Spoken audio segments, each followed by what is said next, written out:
ภูมิใจเสนอประวัติทุ่งสร้างสามเสียน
สุขสบายดีท่านผู้ฟังที่เคารพและฮักแพงทุกท่าน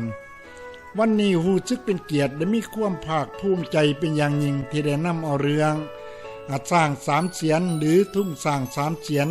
จากศูนย์กลางการค้นคว้าภาษาและวัฒนธรรมลาวอันมีขน้อยดร.คำพาศรีดาวงศ์ดร.ทองวันนอดินทานเวียงแก้วแสงวงจันทร์ทานคริสโตเฟอร์ซาภักดี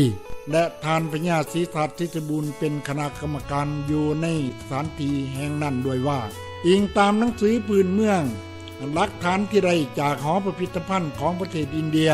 ปราสาทหินวัดผู้จำปาสักประเทศลาวและทางด้านพระพุทธศาสนาคือสุตันต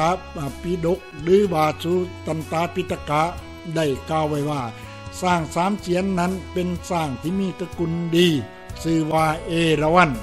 ประจำอยู่สำนักงานของพญาอินทราธิราชแห่งเมืองสวรรค์ชั้นฟ้าชั้นที่ 4คือชั้นดุสิตและชั้นที่ 2คือตาวติงสาพร้อมเดียวกันนั้นสร้างเอราวัณดังกล่าวนี้นอกจากเป็นที่ประทับขี่ของพญาอินทราธิราชแล้วยังบ่พอตื่มยังเป็น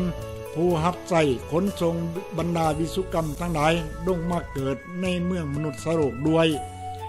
เมื่อองค์สมเด็จพระสัมมาสัมพุทธเจ้าของบรรดาชาวพุทธทั้งหลายจะเสด็จลงมาอุบัติเกิดขึ้นในท้องพระครรภ์มารดาคือนางสิริมหามายาอันเป็นพระอัครมเหสีของพระเจ้าสุโธธนะแห่งเมืองกรุงกบิลพัสดุของประเทศอินเดียนั้นพระองค์ก็ได้ทรงขี่สร้างดังกล่าวนี้ลงมาดังเฮาจะเห็นในพุทธประวัติตอนนางสิริมหามายาสุบินนิมิตคำฝันเห็นสร้างเสด็จลงมาจากทางอากาศแล้วเข้าสู่ภวังค์หลังจากนั้นก็มีต่างการตั้งพระคันคือพระศรีสัทธาราชกุมารและเวลาต่อมาก็ออกบรรพชาสำเร็จเป็นองค์สมเด็จพระสัมมาสัมพุทธเจ้าของบรรดาพี่น้องชาวพุทธในทั่วโลกปัจจุบันผู้สร้างสามเสียนอันมีพญาอินทราธิราชขี่อยู่นั้นจะปรากฏเห็นอยู่ในหอพิพิธภัณฑ์และหอสมุดของประเทศอินเดียประเทศเขมรวัดผู้จำปาสักของประเทศลาวและพระราชวังของไทยเป็นต้นจะขอเว้าเบื้องหลังของสร้างเอราวัณสู่ฟังเพื่อความเข้าใจตื่มอีกว่าในอดีตการผ่านมาหลายพันปีที่ประเทศอินเดียได้มีชายคนหนึ่งชื่อว่ามัคคามนพพร้อมด้วยบริวารจำนวน32คนเป็นผู้ซื่อสัตย์และมักก่อสร้างคุณงามความดีเพื่อชาติและสังคมโดยการขุดน้ำบ่อกอสราและสร้างถนนหนทางเป็นสาธารณประโยชน์เกียรติทรัพย์อันดีของมัคคามนพและบริวารจึงแพร่กระจายไปในกลุ่มของมหาชนทั้งน้อยและใหญ่ทั่วแคว้นและบริเวณดังกล่าวเกียรติศักดิ์ศรีและชื่อเสียงอันดีได้เข้าไปถึงหูหรือโสตประสาทของพญาการครองเมืองนั้นจึงเป็นเหตุให้มีความมิจฉาทิฏฐิด้วยการโกรธเคือง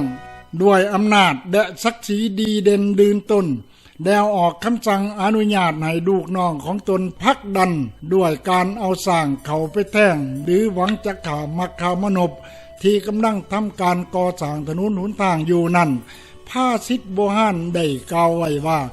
บุญหัวบ่เคยตายนี่แสนจะเบื่อก็บ่เบื่อแม้นจะเอาฝังไว้ในดินก็เก่าเกิดในมะอื้อมักแตงจมอยู่พื้นก็ยังปีนปงใบ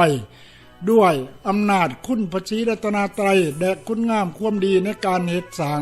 ความบริสุทธิ์ใจนี้ปกป้องรักษามักขามนพพ่อสร้างเข้าไปมอไก่แทนที่จะเหยียบหรือจะแท่งด้วยง่าตั้งหลายครั้งหลายข้าวแต่สร้างนั่นก็ยืนเฉยและให้ความเคารพแก่มักขามนพนั่นตลอดมาในเมื่อเหตุการณ์เกิดขึ้นคือแน่นั้นเสนาอามาตย์ก็ได้นำเดือนนี้ไปกราบทูลพญาเมืองนั้น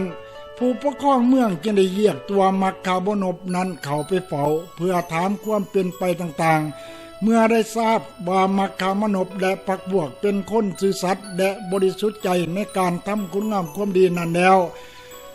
ทานพญาเมืองนั้นก็ได้มอบสร้างตัวนั้นให้มักขามนพเพื่อเป็นของขวัญหรือรางวัลเมื่อมักขามนพได้สร้างตัวนั้นเป็นพลังแห้งในการก่อสร้างหรือสืบต่อการก่อสร้างถนนหนทางท่านและพรรคพวกก็ทำคุณงามความดีแบบนี้ต่อไปจนหมดอายุไขพ่อสร้างและมักขามนพได้สิ้นอายุไขในเมืองมนุษย์แล้วมักขามนพก็ได้ไปเกิดเป็นพญาอินทราธิราชอยู่สวรรค์ชั้นที่ 4ดุสิตและชั้นที่ 2คือดาวดึงส์ส่วนสร้างนั้นก็ได้ไปเกิดเป็นสร้างเอราวัณอยู่ในสวรรค์อันเป็นที่ประทับของพญาอินทราธิราชทั้งสองชั้นดังกล่าว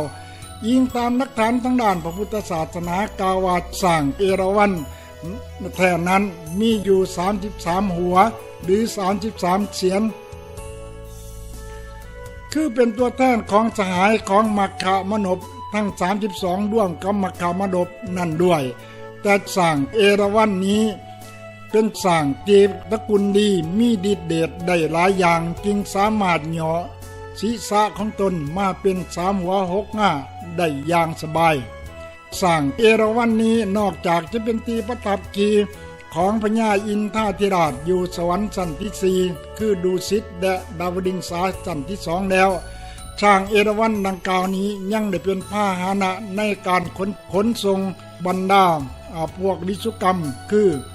เทพเจ้าองค์ที่จะลงมาใส่กรรมอยู่เมืองมนุษย์โลกอันมีพระธิสถาราชกุมารองค์กายมาเป็นองค์สมเด็จพระสัมมาสัมพุทธเจ้าของบรรดาพี่น้องชาวพุทธบริษัททั้งหลายในทั่วโลกทุกวันนี้ด้วยเหมือนกันหันมาเว้าเกี่ยวกับทุ่งสร้าง3เสียนของลาวอิงตามหนังสือพื้นเมืองลาวและหลักฐานทั้งด้านพระพุทธศาสนากล่าวว่าทุ่งสร้าง3เสียนนี้ได้เกิดขึ้นมาหลายกว่า 3,000 ปีผ่านมาแล้วโดยมีเรื่องสำคัญเดาต่อกันมาว่าในตอนนั้นอาณาจักรลาวเดิมที่หนองแสเกิดมีภัยคุกคามจากโลกภายนอกซึ่งอาจจะแม่นในสมัยสงครามลางเอเชียของคุปไดคานหรือชาชิชคานและได้แตกกันออกไปเป็น3กลุ่มหรือ3ยานหรือว่า3นานคือกลุ่มนิยานที่1แมนยังอยู่ในเขตหนองแสที่เดิมกลุ่มนิยานที่2ได้แตกออกไปอยู่ที่รัฐอัสสัมของประเทศอินเดียในปัจจุบันและกลุ่มที่3ได้ถอยลงมาทางทิศใต้คือตรงหน้าหน่อยออยหนูอันมีขุนบุล่มเป็นเข่าในเขตเมืองแถงของลาวเดียวนี้แต่อยู่ในการควบคุมของเวียดนามคือเดียนเวียนฟูหรือแข็งในเจ้าปัจจุบันเมื่อหัวหน้าลาวแต่ละกลุ่มทั้ง3ได้จับมือถือแขนกันต่อสู่ศัตรูของศาสตร์ลาวโดยอาจสร้างเป็นพาหนะในการทำสงครามจึงใส่หัวสร้างเป็นเครื่องหมายแต่ละกลุ่มของตนคือความสามัคคีศาสตร์และให้ความหมายของสร้าง3เสียนนั่นต่างกันดังนี้เทียบใส่แม่ทัพแมน1แม่ทัพทางอากาศคือเจ้าถิ่นภูมิฐาน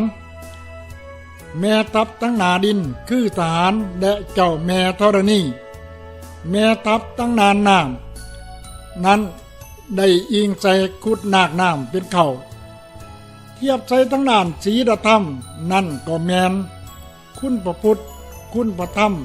และกับคุณพระสงฆ์ตลอดพระไตรปิฎกเทียบใส่ระบบการปกครองแมน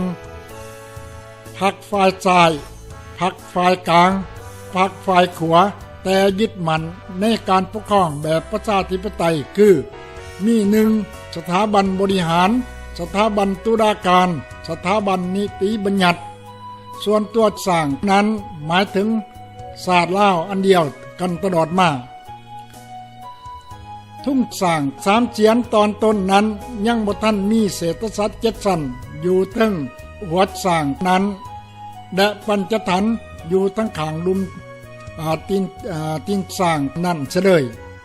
เมื่อตกมหอดสมัยการปกครองของคุณหลวงดีเมาปีพศ236ก่อนคศ307ปีซึ่งเป็นกษัตริย์ของลาวองค์ที่2ที่มีความเหลื่อมใสในทางพระพุทธศาสนาแล้วน้อมนำเอาคุณสมบัติการครองเมือง7ประการจากทางพระพุทธศาสนาคือสุตันตปิฎกสิงคราสูตรที่ประรบถึงยุทธการทำสงครามของพระเจ้าอาชตาศัตรูที่อยากไปตีเอาเมืองเวสาลีหลายครั้งหลายหนแต่ก็บ่สำเร็จจักเทื่อย้อนปรมีซึ่งเอิ้นว่าเศรษฐศาสตร์7ฐานมาไว้อยู่ถึง